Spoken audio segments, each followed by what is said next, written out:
और सिद्ध परमात्मा को नमस्कार करेंगे। ओम नमः सिद्धेभ्य।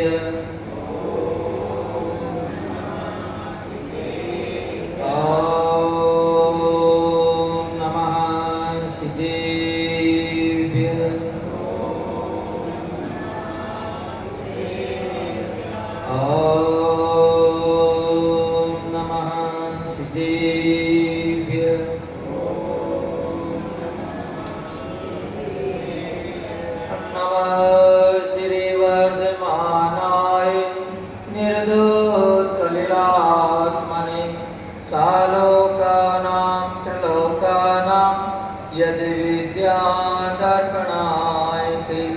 यद विद्यादर्पणायते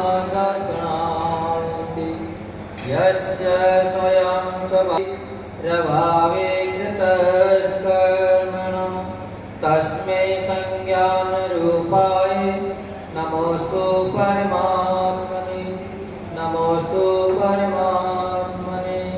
गुरुवाक्को नो नित्यं ज्ञानदर्शनायिका चारित्राणां गंभीरा मोक्षमार्गोपदेशिका।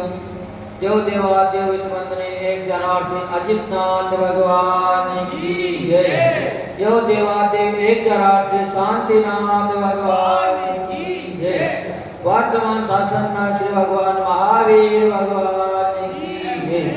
आचार्य भगवान श्री पूज्यपाद स्वामी की जय। गुरु नाम गुरु सूर्य गच्छाचार्य श्री विराट सागर जी महामुनिराज की जय। मम आराध्य गुरुदेव जिनागम पंथ प्रवर्तक भावलिंगी संत राष्ट्रयोगी शमणाचार्य गुरुदेव विमल सागर जी महामुनिराज की जय। जिनागम पंथ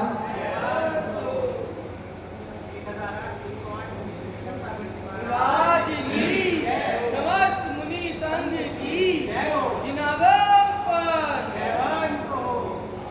सद्गुरु से ज्ञान मिले, सद्गुरु से ज्ञान मिले तो गुरु से संसार।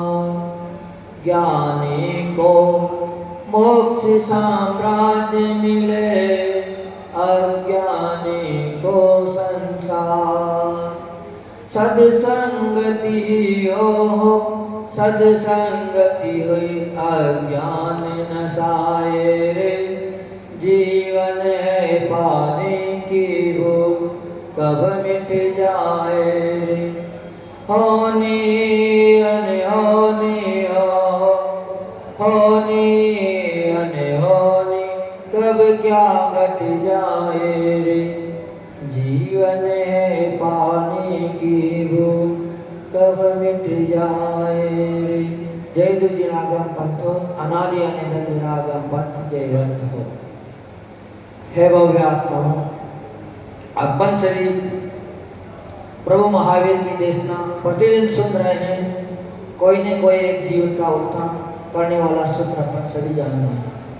आचार्य भगवान पूज्यपाद स्वामी का चिंतन इतना गहन है कि उन अपने चिंतन से अपने साधना से रत्न का समुद्र से एक एक रत्न चुन रहे हैं। उन रत्नों का स्वाद स्वयं भी ले रहे हैं और अपने को भी देने का प्रयास कर रहे हैं कि अगर इन रत्नों की परख तुम्हें आ जाएगी तो फिर तुम्हें कभी भी संसार में दुख ना मिलेगा। क्योंकि रत्नों की परख आ जाती है वो कभी भी कांच के टुकड़ों को हाथ नहीं लगाता। पर जिसे परख ही नहीं है उसके लिए कांच और रत्न दोनों ही बराबर हैं, क्योंकि चमक दोनों में ही है। पर एक स्वयं की चमक से चमकता है और दूसरा दूसरे की चमक से चमकता है। कांच के ऊपर अगर सूर्य की किरण आ जाती है तो वो भी चमकने लगता है। पर जैसे ही ये थोड़ा सा अंधेरा होगा या बादल गिर जाएंगे तो कांच में कुछ भी चमक नजर नहीं है। पर हीरा तो फिर भी चमकेगा, अंधेरे में भी रोशनी फैला देगा। तो अपने को इस बात की परख होना चाहिए कि अपन कांच बटोर रहे हैं कि रत्न बटोर रहे हैं। तो आचार्य भगवान ने कल अपने को बताया था कि ध्यान कैसे हो, आत्मा का आश्रय कैसे मिले। तो आचार्य भगवान ने कहा था कि इंद्रिय रूपी द्वारों को रोककर, इंद्रियों को व्यापार रोककर अपन एकाग्र होकर अगर चित्त को लगाएंगे तो निश्चित ही अपने को आत्मा की पहचान हो जाएगी। संकल्प विकल्प को रोककर अपन ध्यान में बैठेंगे तो निश्चित ही अपने को ध्यान की सिद्धि हो जाएगी। और अगर संकल्प चल रहे हैं, भोजन कर रहे हैं और विचार दुकान का चल रहा है या घर का चल रहा है, तो अपने को भोजन का फल नहीं मिल सकता। भोजन का फल तभी मिलेगा जब अपन भोजन में मन लगाएंगे। जरूरी नहीं कि आप 10 भोजन करो, अगर मन से एक भी भोजन कर ली तो भी आपका भोजन करना सार्थक है। और केवल नियम निभाने के लिए कि हमारा तो नियम है, महाराज जी ने 10 माला की कह दी, 11 माला की दी, वो तो करने ही करने हैं, और जल्दी जल्दी आपने कर दी तो 1 माला का भी आपको फल नहीं मिला। और मन लगा के अगर एक भी कर ली बड़े मनोयोग से तो 11 के बराबर एक में ही काम हो जाएगा। पर आपने को होना चाहिए उसका ज्ञान, क्योंकि आचार्य भगवान आज को अपन को एक नया सूत्र और दे रहे हैं कि अपन को किसकी संगति करना चाहिए, किसका आश्रय लेना चाहिए। तो आचार्य भगवान पूज्यपाद स्वामी बता रहे हैं कि अज्ञानोपाश्रय ज्ञानम, ज्ञानम ज्ञानी समाश्रय ददाति यत्तो यस्यास्ति सुप्रसिद्धम विदम वचा। यानी कि अज्ञानी की उपासना सेवा अज्ञान देती है। अगर आपको बनना डॉक्टर है और आप चले गए इंजीनियर के पास, तो क्या आपको डॉक्टर बना सकेगा? वो आपको मात्र इंजीनियर की शिक्षा तो दे सकता है, लेकिन डॉक्टर बनने की नहीं दे सकता, क्योंकि जिसके पास जो वस्तु होती है वो वस्तु ही व्यक्ति देता है। संसार में ये बात अच्छी तरह से भी जानते हैं। अगर अपने को सब्जी लेनी है और मेडिकल में पहुंच जाए तो सब्जी कभी भी मिल नहीं सकती, सब्जी वाले के पास ही अपने को जाना पड़ेगा। इस बात का अपन को अगर ज्ञान हो जाएगा तो निश्चित ही अपन इस संसार से पार हो जाएंगे, नहीं तो संसार में ही रुलते रहेंगे, घूमते रहेंगे। क्योंकि अज्ञान के बिना पंडित दौलत राम जी छेड़ाला में कहते हैं कि कोटि जन तप तपे ज्ञान बिन कर्म जरे जे। अज्ञानी का कितना भी तप हो जाए, वो 1 साल नहीं 1000 साल तप ले, कोटि जन्म यानी हजारों तप करता रहे, फिर भी उसको ज्ञान की प्राप्ति हो नहीं सकती, उसका अज्ञान मिट नहीं सकता। यहाँ तक कि वह तप करके 9वें ग्रह में भी पहुंच जाएगा। कहाँ पहुंच जाता है? 9वें ग्रह को पार कर लेता है, यानी 16 स्वरूप से पार करा जाता है अज्ञानी जीव। अभव्य जीव भी कहाँ पहुंच जाता है? 9वें ग्रह में पहुंच जाता है, जबकि वो तो अभव्य है, उसका कभी कल्याण हो नहीं सकता। पर उसने क्या किया? तप किया है, तो तप का फल तो मिलेगा, पर वहां जाकर के उनको भोगों की लालसा हो जाएगी। मुनि बन गया, मुनि बन के साधना कर रहा है, तपस्या कर रहा है, पर फिर भी उसका ध्यान कहाँ रहेगा कि इस साधना के बल हमें नारायण पद की प्राप्ति हो जाए, प्रति नारायण पद की प्राप्ति हो जाए, हम विद्याधर बन जाए ताकि हमें ऐश्वर्य मिल जाए। क्योंकि अज्ञानी का तप अज्ञान ही दिलाएगा। और अगर ज्ञान की संगति करके अपन तप करेंगे तो कभी भी निदान नहीं करेगा, बंद नहीं करेगा। क्योंकि वो निदान बंद करने वाले घोर तप से उनका इतना उत्कृष्ट तप होता है कि वो चाहे तो उसे मोक्ष की प्राप्ति कर लें, पर मांगता क्या है? तुच्छ वस्तु। रावण ने इतना घोर उत्कृष्ट ध्यान लगाया कि इस पंचम काल में कोई संभव नहीं है। इतना उत्कृष्ट लगाया कि उनको डिगाने के लिए अंगद वगैरह अनेकों व्यक्ति पहुंचे, पर वो उनसे डिगा नहीं। उनके परिवार को मार काट करते हुए बताया, अपनी स्त्री का शील भंग करते हुए उन्होंने उसको दिखा दिया, पर फिर भी उसने अपना ध्यान बंद नहीं किया। पर उस ध्यान किसके लिए कर रहा था? मात्र बहुरूपिणी विद्या साधने की। अगर ऐसा अपने ध्यान वह अपनी आत्मा का कर लेता तो निश्चित ही उसको कैवल्य की प्राप्ति हो जाती, अपना कल्याण कर लेता। पर अपन सभी लोग अच्छी वस्तु होने के बाद भी जहाँ मिलना क्या है? मोक्ष मिलना है, अनंत सुख की प्राप्ति होनी है, वहाँ आकर भी अपन संसार की वस्तु मांगते हैं। प्रभु है, शांतिनाथ के पास आ रहे हैं, उनके पास असीम शांति है, किसी बात की कोई कमी नहीं। अनंत चतुष्टय की उन्होंने प्राप्ति कर ली, अनंत सुख उनके पास है, फिर भी अपन जब भी आते हैं तो अपना टुकड़ा सुनाने लग जाते हैं। और मांगते तो क्या मांगते हैं? थोड़ा सा संसार की वस्तु मांगते हैं, हमारा स्वास्थ्य सही हो जाए, हमारी दुकान व्यापार अच्छा चल जाए, इतना सा मांगते हैं। जबकि भगवान तो आनंद सुख देने वाले हैं, बिन मांगे ही बहुत कुछ देने वाले हैं।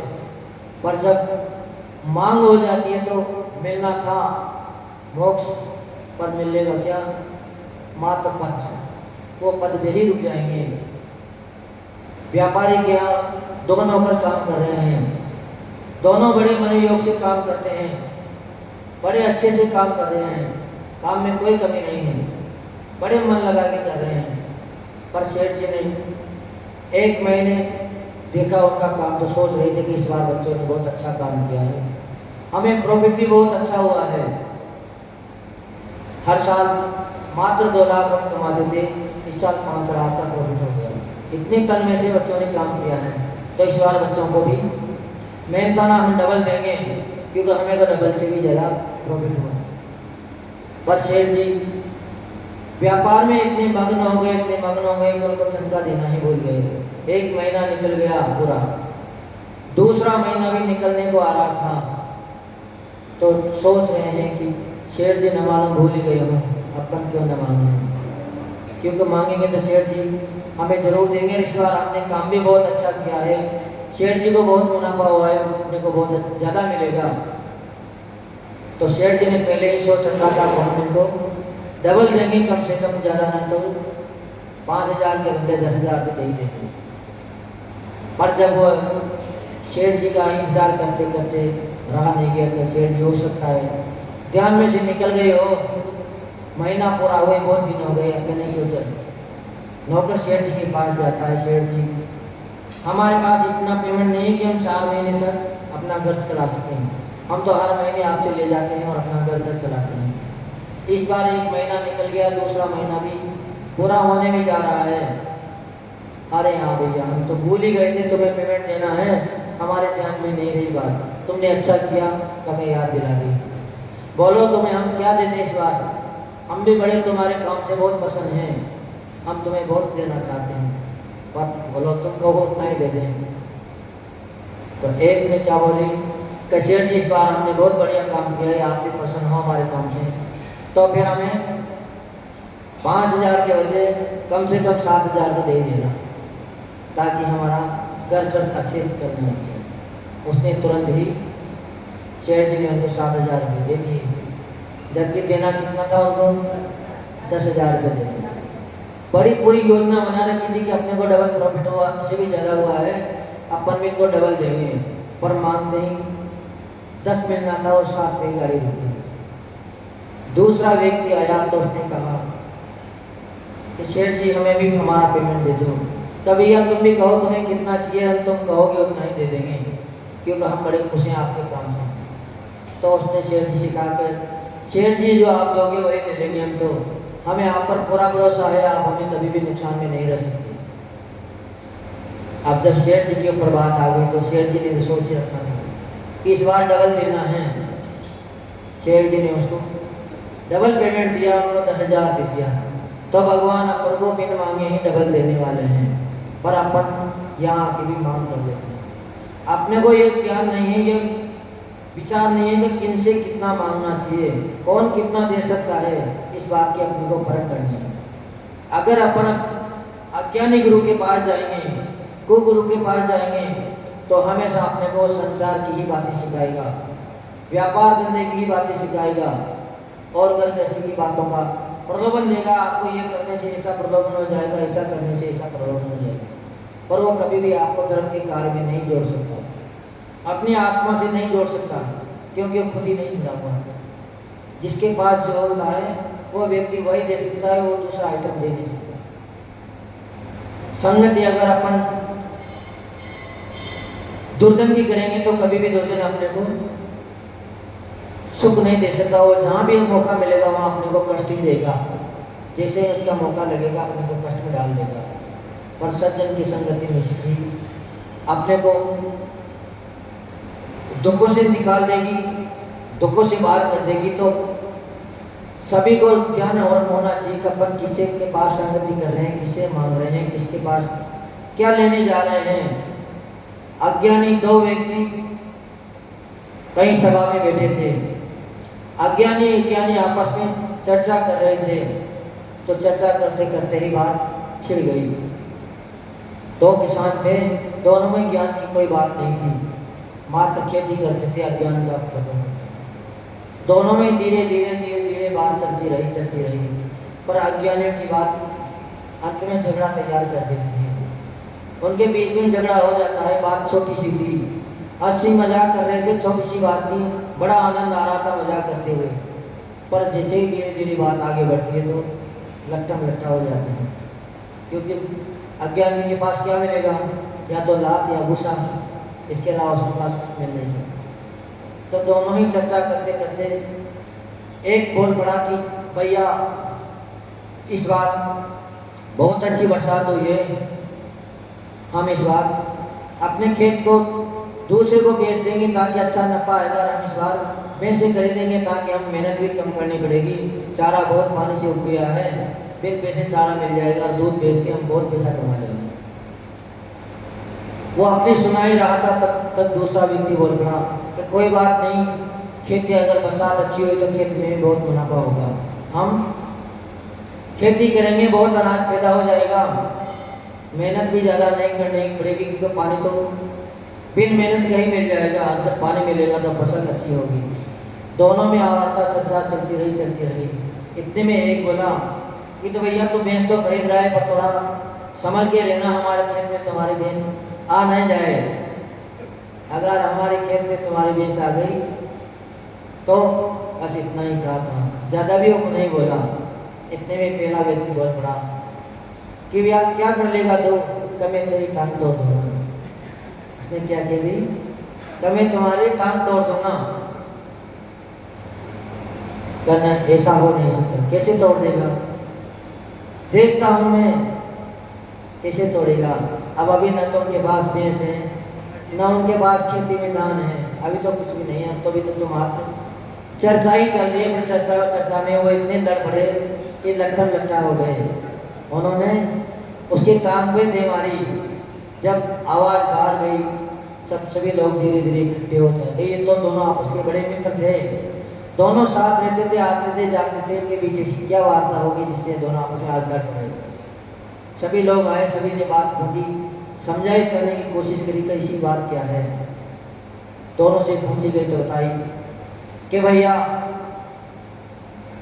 इसकी भैंस हमारे खेत में आ गई तो अब हमारी फसल का नुकसान हम कैसे होने देते हैं। हमने इनको पहले ही बता दी कि अगर आप तुम्हारी भैंस हमारे खेत में आ जाएगी तो हम तुम्हारी टांग तोड़ देंगे।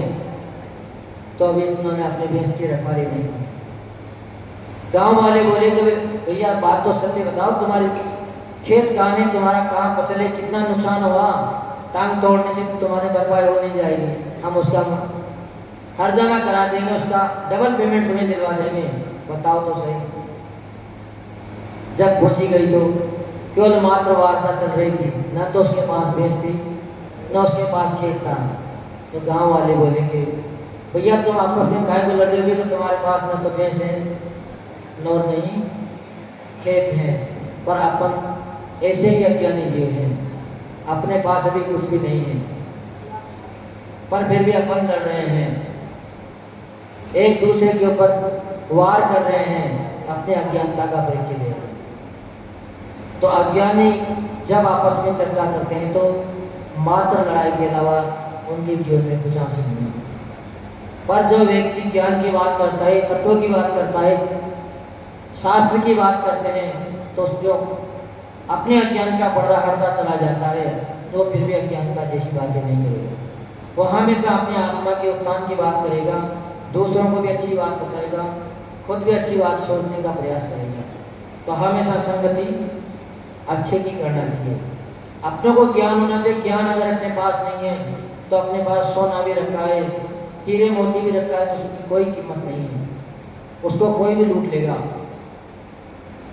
एक नगर में एक जोरी था, बड़ा व्यापार था, अच्छा जोरी था, अच्छी परख थी, पर जो उसकी संतान थी वो कभी भी उसके हाथ नहीं बटाती थी, अपने व्यापार में ध्यान नहीं देती थी, उनके साथ कभी भी नहीं जाती थी।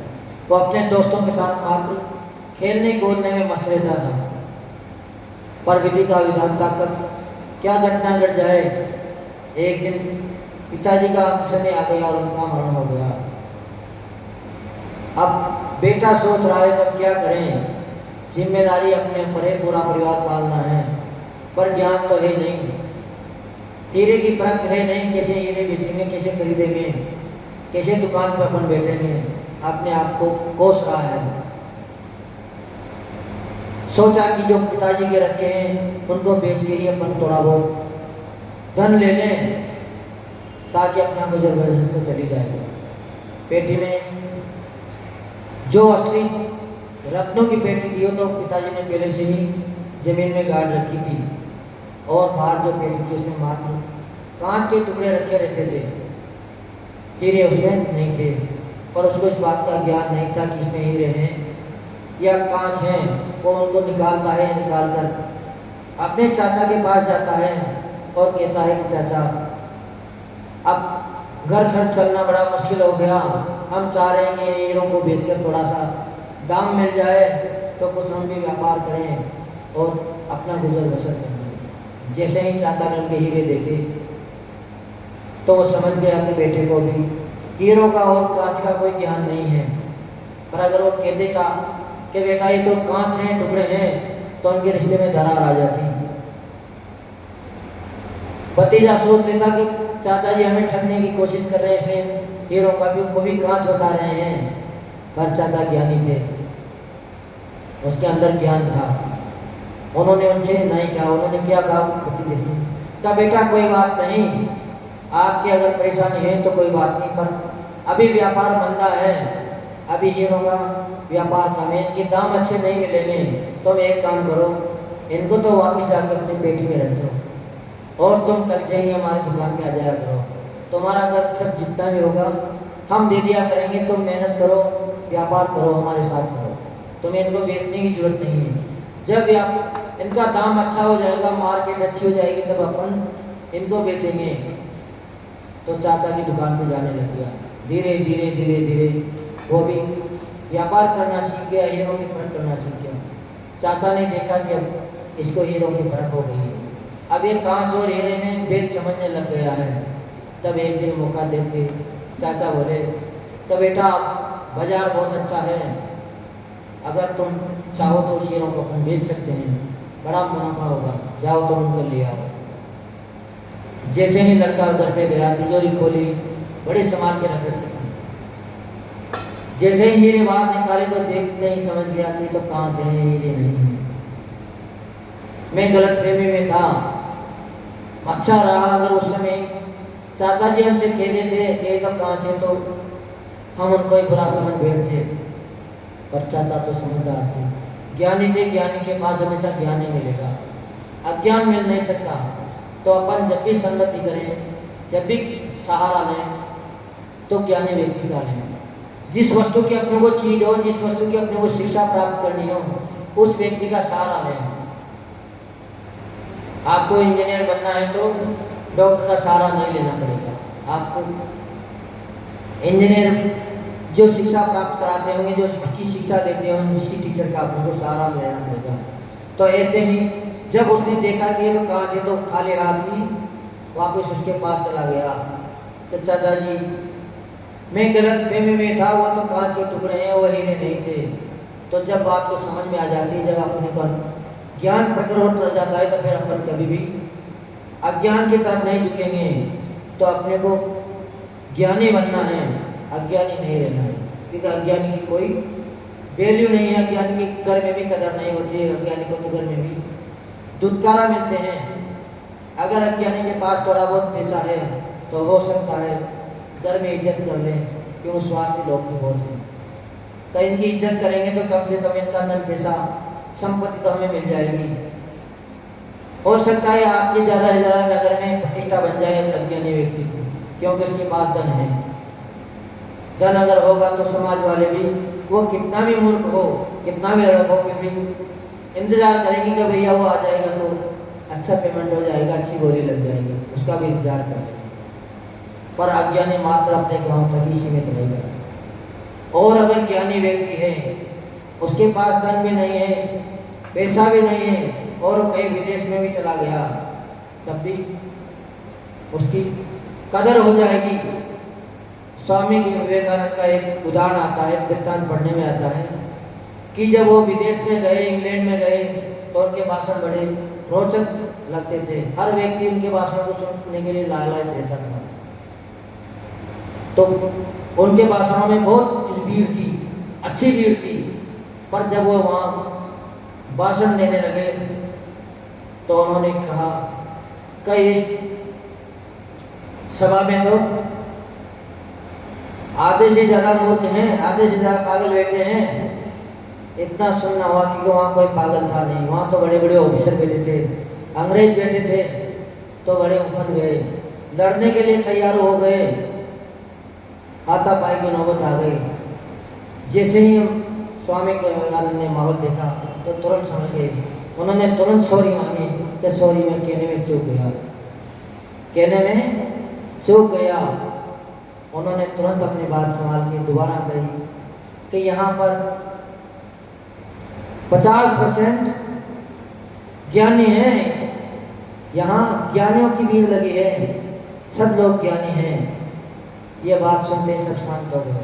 बात उन्होंने जहाँ की ताई कही, उन्होंने ये नहीं कही कि यहाँ के सभी ज्ञानी हैं, 100% यहाँ ज्ञानी है। उन्होंने क्या कहा, मात्र 50% यहाँ ज्ञानी है।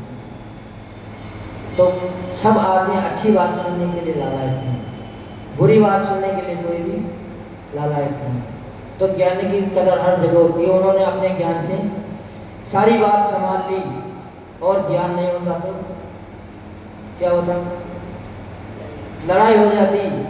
उनका कोई सम्मान नहीं करता था। कहाँ तो जाते ही तिलक लगाया था, माला पहनाई थी, और कहीं दूसरे क्षण जूते की वाला तैयार मिलती, सिर पे जूते खाने पड़ते। तो अपने को हर जगह ज्ञान होना चाहिए। अगर ज्ञान होगा तो ही अपन आगे बढ़ पाएंगे।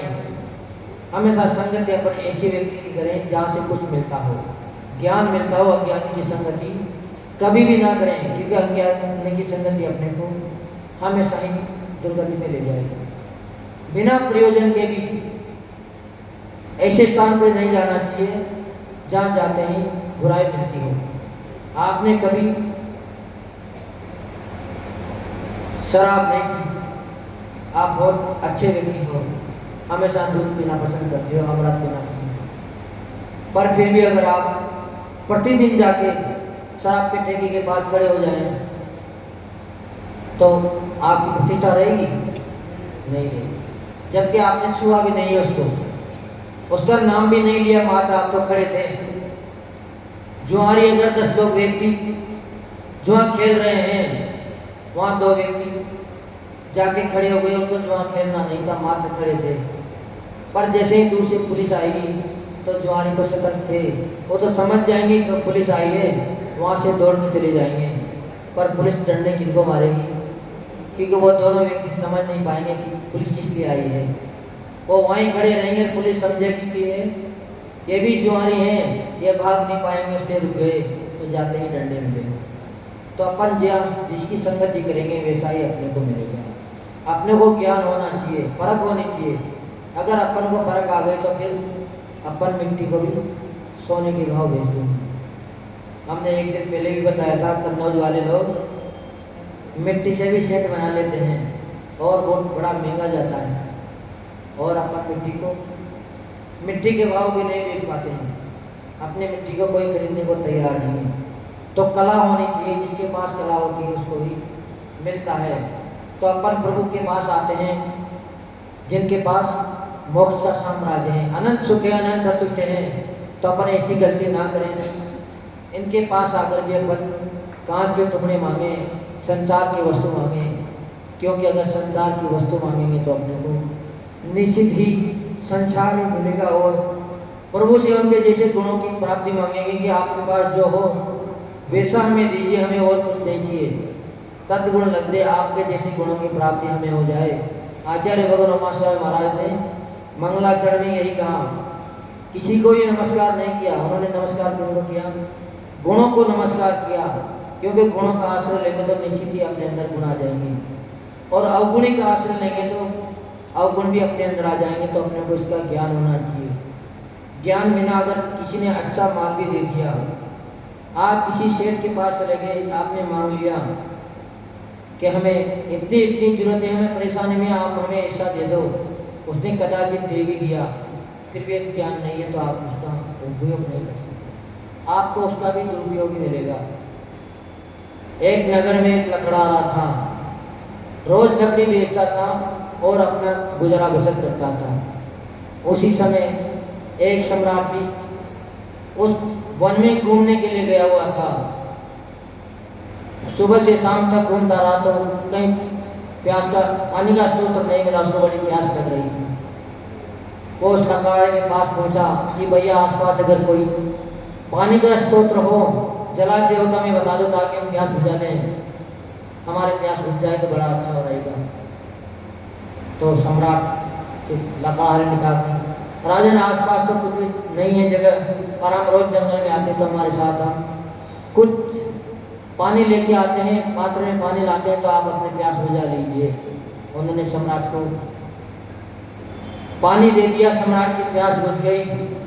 जब अपना संकट मिल जाता है तो स्वयं भी दूसरे का सहायता करने की सोचते हैं कि सम्राट के मन में आया कि इसने अपना जीवन बचा दिया, अपना जीवन का ही अंत हो जाता। तो उसने लकड़हारे से कहा कि बेटा तुम ये क्या करते हो, यहाँ इतनी मेहनत क्यों कर रहे हो? राजन, हमारा गुजर बसर इन लकड़ियों से ही चलता है, हम रोज लकड़ी ले जाते हैं, कोयला बनाते हैं और बाजार में बेचते हैं, ताकि हमारा गुजर बसर चलता है। सम्राट ने सोचा कि इसके लिए कुछ अच्छा कर दें, ताकि इसका परिवार अच्छे से चलना लग जाए, ये धनवान हो जाए, फिर कभी इसको जंगल में ना आना पड़े। तो पास में ही मंत्री था, उससे बोला कि मंत्री जी, इनके लिए चंदन का बगीचा दे देना, अपना जो चंदन का बगीचा है वो इसे दे देना, ताकि इसके जीवन में कभी संकट ना रहे, इसकी सारी गरीबी मिट जाए। पर उस लकड़हारे को तो मात्र लकड़ी का ज्ञान था, चंदन का ज्ञान नहीं था। परख नहीं थी कि कौन सी लकड़ी चंदन की है, कौन सी लकड़ी बम्बूल की है, कौन सी आम की है, उसके लिए तो सब लकड़ियाँ थी। तो वो बड़ा खुश हुआ, वैसे तो चंदन का बगीचा ले तो अपने को अब कभी भी जंगल में लकड़ी इकट्ठा करने के लिए आना नहीं पड़ेगा, हमारा ये मेहनत भी बच जाएगी, हम घर पे रह के ही आराम से लकड़ी अपने बगीचे से काटेंगे और अपना गुजर बसर हो जाएगा। बड़ा खुश था। धीरे धीरे धीरे धीरे वो लकड़ी काटता गया, कोयले बनाता गया और बाजार में बेचता गया। जब 2-4-6 महीने निकलते तो सम्राट को एक दिन विचार आया कि जिसको हम चंदन का बगीचा दे के आए थे उसकी क्या हालत है, वो तब अमीर हो गया होगा, उसके तो महल बन गए होंगे, हजारों दुकानें उनके नीचे चल रही होगी, वो तो बड़ा व्यापारी हो गया होगा। तो मंत्री जी को भेजा कि जाओ भैया देख तो आओ। जैसे ही मंत्री जी उनके घर के पास पहुँचे तो देखी पहले जैसे ही उनकी कुटिया थी, फूटी कुटिया थी, घास फूस उग रहा था। उसने कहा, समझ नहीं पाया, देख के मंत्री जी वापस सम्राट के पास चले गए कि सम्राट वो तो जैसे का तैसा ही है, उसके अंदर तो कोई परिवर्तन नहीं आया, ये हो कैसे सकता है। सम्राट की बात समझ में नहीं आई, कहते कि हम चलते हैं, ऐसा उसने क्या कर दिया कि वो अभी तक भी अमीर नहीं हो पाया। सम्राट ने जाके देखा तो वहाँ मात्र 10-5 लकड़ियाँ बची थी, थोड़े बड़े टूट बचे थे, वो सब पूरा जंगल उसने काट के कोयले बना के बेच दिया था। सम्राट ने उससे पूछा कि भैया तुमने क्या कर दिया? कि सम्राट मैं तो रोज यहाँ से आपने जंगल दिया था उसमें से लकड़ी काट रहा हूँ और बेच रहा हूँ। सम्राट ने कहा, अरे पागल, तूने ये क्या कर दिया? चंदन की लकड़ी को कोयले बना के बेच दिया। अगर तू एक लकड़ी को भी बाजार में लेके सादा बेच देता तो अरबपति हो जाता। तो सम्राट काय को हमसे मजाक कर रहे हो?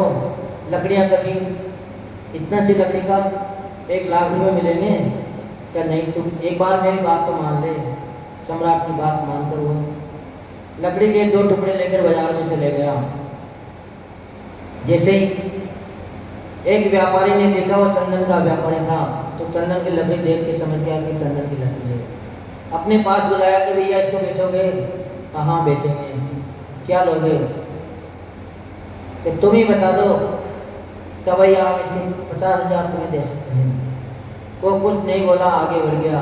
उसने सोचा कि सम्राट ने कहा था कि इसके 1 लाख रुपए दाम मिल जाएंगे। इसने 50,000 रुपये लगाए और मोहन का मोहन ही आगे बढ़ गया। जैसे आगे बढ़ने लगा तो व्यापारी बोला कि भैया कहाँ जा रहे हो, कम है क्या? हमने तो वैसे अच्छे दाम लगाए हैं। चलो कोई बात नहीं, आपने तुम्हें इसके 50 नहीं पूरे 1 लाख रुपए देंगे, तुम हमें इसको बेच जाओ। इतना सुनते ही लकड़ा रहेगा, दिमाग ठनक गया कि अरे हमने क्या कर दिया। इतनी ही छोटी सी लकड़ी का ये 1 लाख रुपए देने के लिए तैयार है, हमने तो पूरा जंगल ही जला जला के बेच दिया। अब पछताए और क्या? अपन सभी यही कर रहे हैं। अपने को मनुष्य भाव मिला है, उत्तम पर्याय मिली है, उत्तम कुल मिल गया, सानिध्य भी मिल गया, देव शास्त्र गुरु मिल गए। वो अपने को देना क्या चाह रहे हैं? अनंत सुख देना चाह रहे हैं, साम्राज्य देना चाह रहे हैं, मोक्ष का। पर अपन यहाँ आके भी क्या मांग रहे हैं? मात्र घर परिवार धन दौलत मांग रहे हैं। पर जब तक अज्ञान रहेगा तब तक धन की प्राप्ति हो नहीं सकती, सुख की प्राप्ति हो नहीं सकती। इसलिए अपन के अंदर इतना ज्ञान तो जरूर होना चाहिए कि कौन अपना हित चिंतक है, कौन अपना अशुभ करने वाला है, कोई सुख करने वाला है। इसकी जब अपने को परख आ जाएगी तो निश्चित ही अपन भी अपनी आत्मा का कल्याण कर लेंगे। तो आचार्य भगत पूज्य पाद स्वामी ने आप यही बात समझाई है कि जिससे भी आपको जो चाहिए उसके पास जाओ।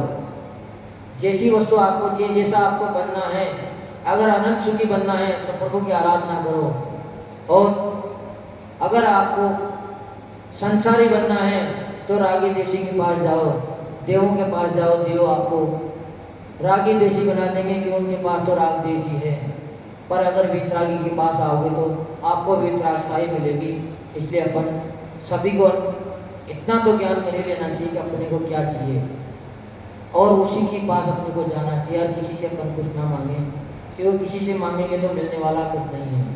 जिसके पास जो होगा वही देगा। तो अपन कभी भी रागी देशी के पास मांगने ना जाएं।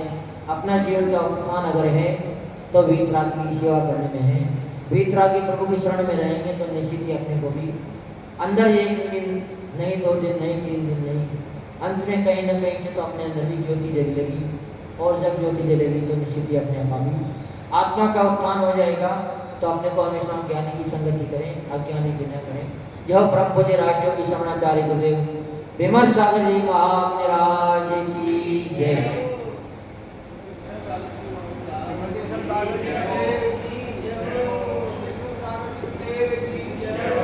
जय गुरु देवाय शांतिनाथ भगवान की जय।